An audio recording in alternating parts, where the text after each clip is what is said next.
साल था 2018 का। पूरी दुनिया की नजर एक हाई प्रोफाइल शादी के ऊपर थी और देश का सबसे अमीर परिवार एक जाने माने बिजनेस ग्रुप के साथ रिश्ते में बंधने वाला था। वह ग्रुप था दोस्तों पिरामल ग्रुप। आज से दोस्तों 100 साल पहले जब राजस्थान से एक शख्स जेब में 50 रुपए रखकर मुंबई आए थे, तब दोस्तों उसने सोचा भी नहीं होगा कि वह 10 बिलियन डॉलर के एक विशाल साम्राज्य की यानी कि बिजनेस एम्पायर की नींव रखने वाला है। लेकिन दोस्तों कॉटन की ट्रेडिंग की शुरुआत करके आज वो क्या बिजनेस करते हैं, क्या आपको पता है? आईपिल, सेरेडॉन, लैक्टोकेलेमाइन और दोस्तों टेटमोसॉल, ये सभी के सभी दोस्तों पिरामल ग्रुप के प्रोडक्ट है। लेकिन दोस्तों मुंबई, थाने और कुर्ला में बने ये शानदार बिल्डिंग्स को भी तो पिरामल ग्रुप ने बनाया है। लेकिन दोस्तों अगर इन बिल्डिंग्स में आप भी अपना घर बसाना चाहते हो तो पैसों का टेंशन भी पिरामल ग्रुप का एनबीएफसी डिवीजन भी संभाल लेगा। दोस्तों पिरामल के विजन, रिस्क टेकिंग एबिलिटी और दोस्तों उनके डिसीजंस की टाइमिंग ने हमेशा मार्केट को शॉक किया है। जिस वोडाफोन के शेयर ने दोस्तों लाखों को बर्बाद किया, उसी के लगभग 50% रिटर्न ने पिरामल ग्रुप को मालामाल करके रख दिया था। और दोस्तों अपने ट्रक फॉर्मुलेशन के यूनिट को साल 2012 में पिरामल ने उस समय के सेल किया था, जब दोस्तों वो अपने सक्सेस के पीक पर था। लेकिन दोस्तों एबॉट से उसकी कीमत वसूली कंपनी की वैल्यूएशन से 9 टाइम्स ज्यादा थी। इस ग्रुप की कहानी दोस्तों बहुत ही ज्यादा दिलचस्प है, लेकिन दोस्तों ज्यादातर लोग उनके बिजनेस एम्पायर को लेकर बहुत ज्यादा कंफ्यूज रहते हैं। तो चलिए दोस्तों आज इस वीडियो में हम पिरामल ग्रुप की शुरुआत से लेकर फार्मा, रियल एस्टेट और ग्लोबल फाइनेंशियल मार्केट का एक स्ट्रॉन्ग प्लेयर बनने की पूरी जर्नी को डिटेल में जानते हैं।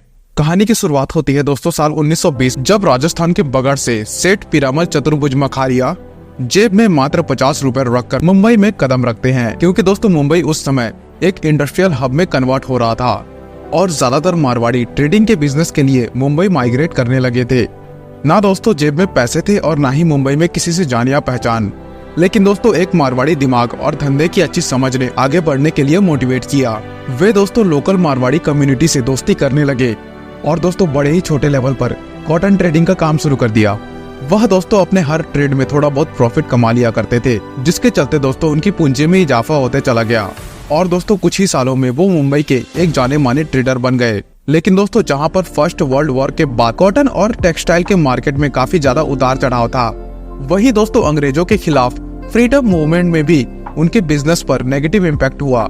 लेकिन दोस्तों इन सभी के बावजूद भी सेठ पिरामल डटे रहे और दोस्तों कॉटन के अलावा सिल्क, सिल्वर और अफीम की ट्रेडिंग में भी हाथ आजमाने लगे।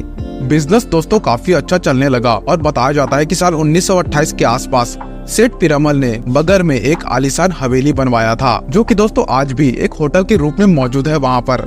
1935 आते आते दोस्तों पिरामल सेठ कुछ बड़ा करने की सोच में लग गए और दोस्तों उसी समय उनकी नजर पड़ी मोरारजी गोकुलदास मिल्स पर, जो कि दोस्तों इंडिया की शुरुआती लिस्टेड कॉटन मिल्स में से एक थी। लेकिन दोस्तों लेबर स्ट्राइक और कंपटीशन की वजह से मुश्किल दौर से गुजर रही थी। हमारे पिरामल साहब ने दोस्तों उस मिल को खरीद लिया और दोस्तों सही मायनों में यहीं से पिरामल ग्रुप की विशाल बिजनेस एम्पायर की शुरुआत हुई। और दोस्तों अगले कई सालों तक यानी कि कई दशकों तक वह टेक्सटाइल के कारोबार में ही लगे रहे, यानी कि आगे बढ़ते रहे। फिर दोस्तों साल आता है 1958 का, जब सेठ पिरामल के डेथ के बाद उनके बेटे गोपी किशन मखारिया ने अपने पिता की लेगेसी को आगे बढ़ाया।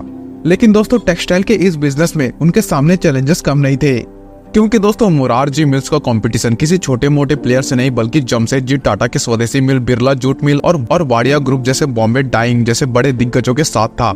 और उन्हीं से निपटने के लिए गोपी किशन जी ने एक मॉडर्न स्पिनिंग मिल की शुरुआत की दोस्तों। साथ ही दोस्तों मोरारजी मिल्स की प्रोडक्शन कैपेसिटी को बढ़ाने के लिए उसमें हैवीली इन्वेस्ट करना शुरू कर दिया और दोस्तों आगे चलकर एक नए कॉटन मिल को भी एक्वायर कर लिया, ताकि दोस्तों मार्केट की डिमांड को पूरा किया जा सके। इस तरह दोस्तों अगर देखा जाए तो 70 के दशक तक पिरामल ग्रुप का पूरा बिजनेस टेक्सटाइल इंडस्ट्री तक ही सीमित था। और दोस्तों साल 1970 में गोपी किशन मखारिया ने अपने पिता सेठ पिरामल चतुर्भुज मखारिया के रेस्पेक्ट में अपना नाम गोपी किशन परिमल रख दिया, जिसके बाद से ही दोस्तों उनके परिवार का सरनेम पिरामल हो गया। गोपी किशन जी के 3 बेटे थे, अशोक पिरामल, दिलीप पिरामल और अजय पिरामल, जो धीरे धीरे अपने पिता के बिजनेस में हाथ बटाने लगे थे। लेकिन टेक्सटाइल इंडस्ट्री में बढ़ते चैलेंजेस को देखकर सबको यह एहसास हुआ कि सिर्फ टेक्सटाइल के बलबूते अब आगे बढ़ पाना बहुत ही मुश्किल है, क्योंकि आए दिन लेबर स्ट्राइक और टेक्नोलॉजी में बदलाव की वजह से टेक्सटाइल इंडस्ट्री कोलैप्स होने के कगार पर पहुंच चुकी थी। फिर दोस्तों सबने मिलकर फैसला किया कि बिजनेस को और भी सेक्टर्स में डाइवर्सिफाई करना जरूरी है।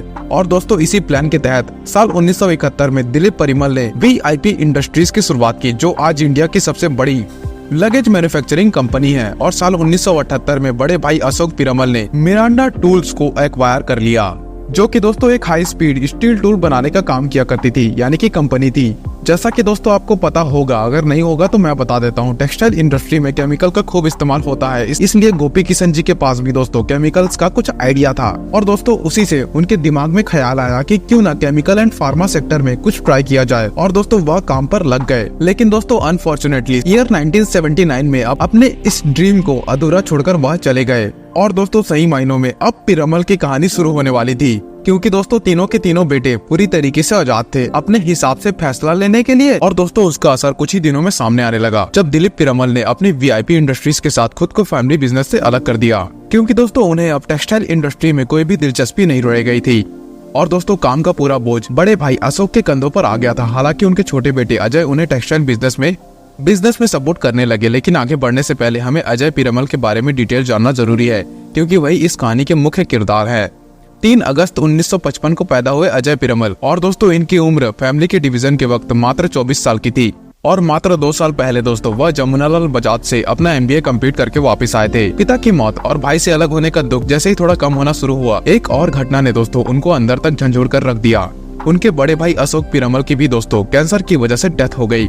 और दोस्तों अब मोरारजी मिल्स, मिरिंडा टूल्स और दोस्तों भाई के तीनों बच्चों की जिम्मेदारी अजय पीरामल के कंधों पर आ गई थी। वह दोस्तों दिन रात काम करते रहे ताकि कंपनी को डूबने से बचाया जा सके। लेकिन उस वक्त एक लेबर लीडर दत्ता सामंत ने मुंबई के 50 से भी अधिक टेक्सटाइल मिल के लेबर को इकट्ठा करके एक स्ट्राइक कर दिया, जिससे कि दोस्तों मोरारजी मिल्स पर भी ताला लग गया। अब ना तो दोस्तों परिवार था और ना ही बिजनेस, और दोस्तों एक ही चीज बची हुई थी, वो है हिम्मत।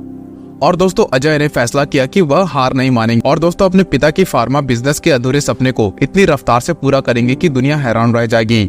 फिर दोस्तों साल आता है 1984 और एक स्ट्रेटेजी के तहत अजय पीरामल ने गुजरात ग्लास लिमिटेड को एक्वायर कर लिया, जो दोस्तों फार्मा प्रोडक्ट के लिए ग्लास पैकेजिंग मैन्युफैक्चरिंग करती थी।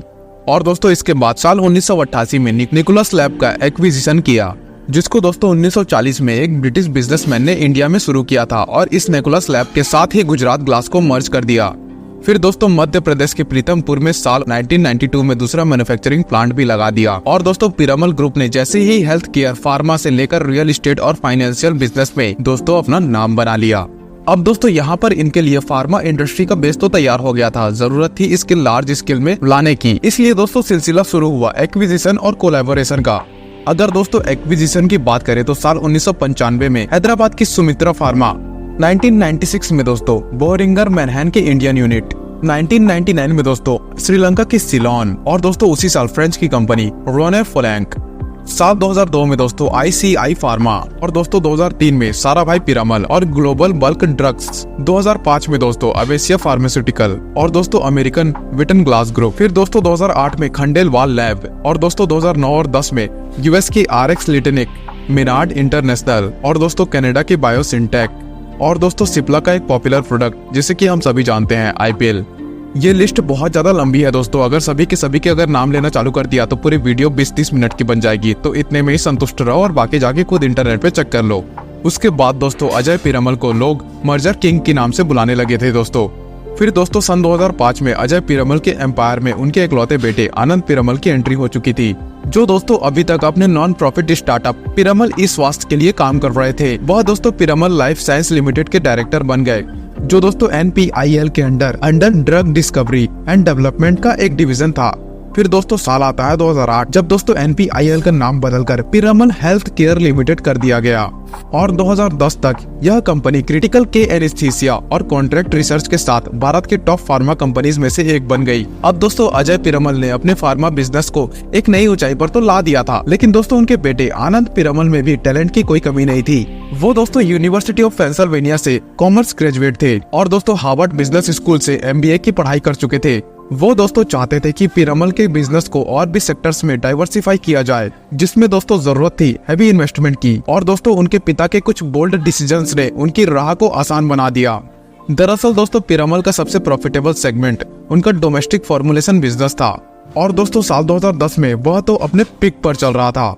लेकिन दोस्तों अजय पीरामल ने सबको हैरान करते हुए उसे एबॉट लैब को $3.8 बिलियन में बेच दिया, यानी कि सेल कर दिया दोस्तों। और दोस्तों क्या आप जानते हैं कि ये रकम कंपनी की वैल्यूएशन से 9 गुना ज्यादा थी, यानी कि 9 टाइम्स ज्यादा थी। और दोस्तों इसी पैसे को इस्तेमाल करते हुए आनंद पीरामल रियल एस्टेट में एंटर हुए, और दोस्तों पीरामल रियलिटी की शुरुआत कर दी। और दोस्तों आज पीरामल आरण्या, पीरामल महालक्ष्मी और दोस्तों पीरामल वैकुंठ जैसे प्रीमियम प्रोजेक्ट्स ने उन्हें मुंबई और दोस्तों मुंबई के आसपास के एरिया में एक रेप्यूटेड डेवलपर के नाम से बना दिया, यानी कि स्टेब्लिश करके दिखा दिया दोस्तों, यानी कि वो बहुत ज्यादा स्टेब्लिश्ड है उस जगह पर। अजय पीरामल का दूसरा मास्टर स्ट्रोक था टेलीकॉम सेक्टर में एंट्री लेना। दरअसल रियल एस्टेट इन्वेस्टमेंट के बाद बचे हुए पैसों को उन्होंने इंडिया में तेजी से बढ़ रहे टेलीकॉम इंडस्ट्री में लगाने का फैसला किया और दोस्तों 1.2 बिलियन डॉलर्स में उन्होंने वोडाफोन का 11% स्टेक हायर कर लिया। सबको लगा दोस्तों कि पीरामल का मेन फोकस अपने कोर बिजनेस से डाइवर्ट हो रहा है और जल्द ही वो इसका खामियाजा भी भुगत सकते हैं। लेकिन दोस्तों यहाँ पर सीधी सी बात है, अजय कोई कच्चे खिलाड़ी नहीं थे तुम्हारी तरह। साल 2014 में दोस्तों वोडाफोन के वैल्यूएशन में तेजी से इंक्रीमेंट दिखाई दी दोस्तों, और दोस्तों 50% के प्रॉफिट के साथ वो अपना स्टेक 1.5 बिलियन डॉलर्स में बेचकर एग्जिट हो गए दोस्तों वहां से।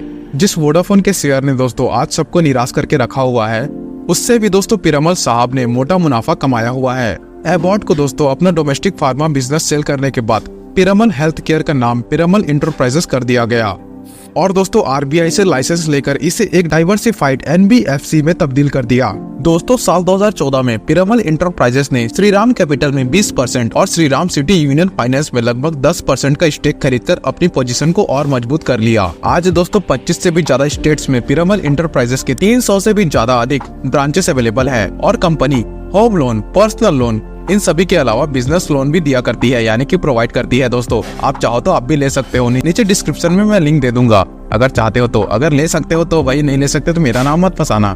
साथ ही दोस्तों हेल्थ केयर और फार्मा बिजनेस से भी वो दूर नहीं है। पीरामल इंटरप्राइजेस के अंडर ही अपना फोकस इंटरनेशनल मार्केट में एक्सपेंशन पर लगा दिया है और दोस्तों इंडिया में भी अपने प्रेजेंस को बरकरार रखते हुए तमाम ओटीसी प्रोडक्ट जैसे दोस्तों आईपिल, सेरिडॉन, लैक्टोकैलामाइन और दोस्तों पॉलीक्रॉल को सेल करते हैं और दोस्तों उनकी ओटीसी डिवीजन को उनकी इकलौती बेटी नंदिनी पीरामल देखती है।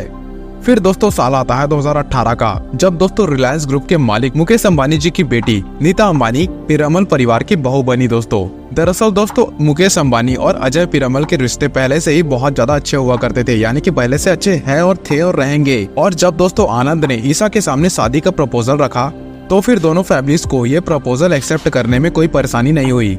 साल 2020 में दोस्तों कंपनी ने पीरामल फार्मा के नाम से अपने फार्मा बिजनेस को पीरामल इंटरप्राइजेस से एक्सचेंज कर लिया, यानी कि दोस्तों डीमर्ज कर दिया, ताकि दोस्तों इस सेक्टर पर फिर से ध्यान दिया जा सके। अब दोस्तों इतना सब कुछ जानने के बाद अजय पीरामल की वाइफ स्वाति पीरामल को जाने बिना यह कहानी अधूरी है, क्योंकि दोस्तों उनके ही सपोर्ट के बिना पीरामल का इतना बड़ा एम्पायर खड़ा करना पॉसिबल ही नहीं था। दरअसल दोस्तों स्वाति पीरामल एक एमबीबीएस डॉक्टर है, जिसका सपना तुम भी देखते होगे, तुम्हारी वाइफ भी हो सकती है। और दोस्तों हार्वर्ड यूनिवर्सिटी से उन्होंने पब्लिक हेल्थ में मास्टर की डिग्री हासिल की है। दोस्तों अजय पीरामल के मुश्किल दिनों में फार्मा बिजनेस को खड़ा करने में स्वाति जी ने उनकी काफी मदद की थी। उन्होंने दोस्तों पीरामल फाउंडेशन के जरिए हेल्थ केयर और एजुकेशन के फील्ड में इतना सोशल वर्क किया है कि साल 2012 में उन्हें पद्मश्री से सम्मानित किया गया है।